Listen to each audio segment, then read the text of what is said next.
बिस्मिल्लाहिर्रहमानिर्रहीम। अस्सलाम वालेकुम दोस्तों, शाद रहें, आबाद रहें, सदा हंसते मुस्कुराते रहें।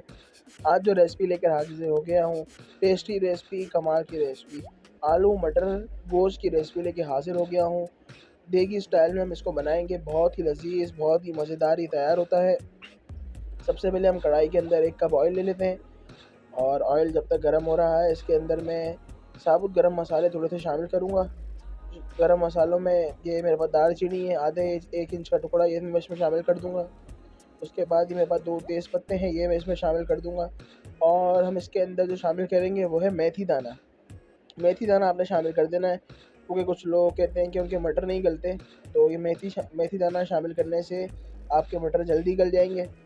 तो ये हमने ये शामिल करने के बाद अब इसमें हम ये गोश्त है मेरे पास आधा किलो, हम ये इसमें शामिल कर देंगे और इसको अच्छी तरह से हम फ्राई कर लेंगे। ये देखिए जी, गोश्त हमारा फ्राई बिल्कुल हो चुका है। अच्छी तरह से अपने इसको फ्राई करना है ताकि इसकी जो स्मेल है वो ख़त्म हो जाए। तो यहाँ पे हम इसमें लहसुन अदरक का पेस्ट भी शामिल कर देंगे। ये देखिए, ये लहसुन अदरक का पेस्ट हम इसमें शामिल कर दिया है और इसको भी हम अच्छी तरह मिक्स करेंगे, थोड़ी सी भुनाई करेंगे ताकि जो इसकी स्मेल है चिकन की वो भी दूर हो जाए और टेस्ट के अंदर लाजवाब हो जाए। तो ये ले जी, अच्छी तरह आपने इसकी भुनाई करनी है। वो थोड़ा सा गोल्डन सा हो चुका है। अब इसके अंदर हम मसाले शामिल कर देते हैं। मसालों के अंदर हम घर के मसाले जो अमूमन घर में होते हैं, हल्दी 1/4 टीस्पून और 1 टेबल स्पून इसमें पिसा हुआ धनिया और 1 टेबल स्पून लाल मिर्चें और नमक हस्बे ज़ायक़ा आप इसमें शामिल कर दें। उसके बाद इसकी अच्छी तरह से इसको मिक्स कर लें आप। अच्छी तरह से आपने इसको भूनना है ताकि जो मसाले का कच्चापन है वो बिल्कुल ख़त्म हो जाए। मसाला आपने बिल्कुल अच्छी तरह पका लेना है। इसको मैं अच्छी तरह भून लेता हूँ ताकि चिकन और मसाला यकजां हो जाए और मसाले का जो कच्चापन है वो बिल्कुल ख़त्म हो जाए। ज़्यादा आपने नहीं भूनना कि मसाला जल ना जाए, काला ना हो जाए, मसाला ब्लैक की तरफ ना चला जाए। तो हम इसके अंदर अब दही शामिल कर देते हैं। आप पानी डाल के यहाँ रोक भी सकते हैं इसको, लेकिन अब दही शामिल कर देते हैं। दही से भी ये मसाला रुक जाएगा अपनी जगह पर। अब ये दही शामिल करने के बाद हम इसको अच्छी तरह मिक्स कर लेते हैं। ये देखिए जी, कितना खूबसूरत कलर आ चुका है इसका। अच्छी तरह हम इसको भूनेंगे ताकि दही की कोई गुठलियाँ ना बने इसमें। अच्छी तरह मिक्स कर लेते हैं इसमें। अब मेरे पास आलू और मटर है, ये मेरे पास आधा किलो आलू और तकरीबन 1 पाव मटर है, ये मैं इसमें शामिल कर दूँगा। अब ये शामिल करने के बाद हम इसको अच्छी तरह से मिक्स कर लेंगे। ये देखें जी, खुशबू आ रही है माशाल्लाह से और आपने इसको अच्छी तरह मिक्स कर देना है। अब उसको हम अच्छी तरह से मिक्स कर लेंगे। और अगर आपने मेरा अब तक चैनल सब्सक्राइब नहीं किया तो मेरा चैनल सब्सक्राइब करके मेरी हौसला अफजाई ज़रूर किया करें। चैनल सब्सक्राइब कर दें जनाब। और अब हम इसको हम 5 मिनट के लिए बिल्कुल लो फ्लेम के ऊपर हम इसको रख देंगे। अब 5 मिनट बाद मैं अब आपसे मिलता हूँ। देख लीजिए, 5 मिनट हो चुके हैं, दही अपना पानी छोड़ चुका है। अब हम इसको मिक्स करेंगे, अच्छी तरह से भुनाई करेंगे हम इसको हम अच्छी तरह हिला देंगे। और अभी क्योंकि जो मटर आलू जो है हमारे ये कच्चे हैं अभी, तो अब इसको फिर हम 10 मिनट के लिए और इसको हम लो फ्लेम के ऊपर ही रख देंगे। अब 10 मिनट के बाद मैं आपसे मिलता हूँ।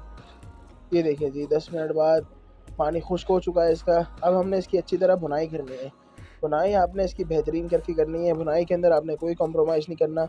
एक अब इसके अंदर मसाला या एक चीज़ और ऐड करेंगे, वो मैं आपको आगे जाके बताता हूँ।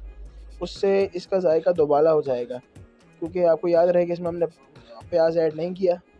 इसमें मैं थोड़ा सा पानी ऐड करके इसको अच्छी तरह से मिक्स कर लेता हूँ। आगे जाके जो हमें वो हम इसमें प्याज ऐड करेंगे। अब आप इसको, अगर आपके पास अगर ब्राउन प्याज नहीं है तो आप फ्राई करके पहले से अलग भी करके कूट लीजिएगा। ये मेरे पास ब्राउन प्याज है, बाहर से मैंने रेडीमेड फ्राई हुई हुई ली है और इसको मैंने कूट लिया है। अब मैं इसमें ये 1 कप प्याज शामिल कर दूँगा। अब मैं इसकी अच्छी तरह से भुनाई कर लूँगा। इसको बिल्कुल अच्छी तरह से मिक्स करूँगा, क्योंकि जो इसकी ग्रेवी है वो थिक सी बन जाएगी। ये देखें जी, ये प्याज डालने के बाद अलग ही जान आ चुकी है। चले जी, ये बिल्कुल मिक्स हो चुका है। ये देखें जी, इतना खूबसूरत और जायकेदार लग रहा है। अब मैं इसके अंदर थोड़ा सा पानी शामिल कर दूँगा इसमें। चलें जी, ये पानी शामिल कर दिया। थोड़ा सा इसको हिला देते हैं, मिक्स कर देते हैं इसको। ये देखें जी, निवाले में जायका आएगा इंशाल्लाह। और ऐसा आलू मटर गोश्त आपने पहले कभी नहीं खाया होगा यकीनन। तो अभी देखिए जी, तो आप अपने मर्ज़ी से भी पानी शामिल कर सकते हैं। अगर आपको शोरबा ज़्यादा पसंद है तो पानी शोरबा आप ज़्यादा रख सकते हैं, और मैं इसमें नॉर्मल शोरबा रखूँगा। ये देखिए, अब इसको हम 5 से 7 मिनट के लिए दम पे छोड़ देते हैं। दम हो जाए फिर हम ये देखिए जी, 5-7 मिनट हो चुके हैं, ऑयल आ चुका है, बिल्कुल रेडी हमारा आलू मटर गोश्त हो चुका है, बिल्कुल लज़ीज़ और देगी स्टाइल देगी आलू गोश्त मटर गोश्त लग रहा है। अब मैं इसको डिश आउट कर लूँ, फिर मैं आपको दिखाता हूँ। ये देखिए जी, माशाल्लाह बिल्कुल थिक ग्रेवी है इसकी। ये देखिए जी, माशाल्लाह। अगर आपको ये मेरी रेसिपी अच्छी लगी हो तो काइंडली मेरे चैनल को ज़रूर सब्सक्राइब किया करें, और अपने रिश्तेदारों अजीज़ों के साथ शेयर ज़रूर कीजिए करें। मुझे अपनी दुआओं में याद रखा करें। मेरी वीडियो को देखने का, सपोर्ट करने का बहुत बहुत शुक्रिया। मिलते हैं किसी और रेसिपी के साथ। अल्लाह हाफ़िज़।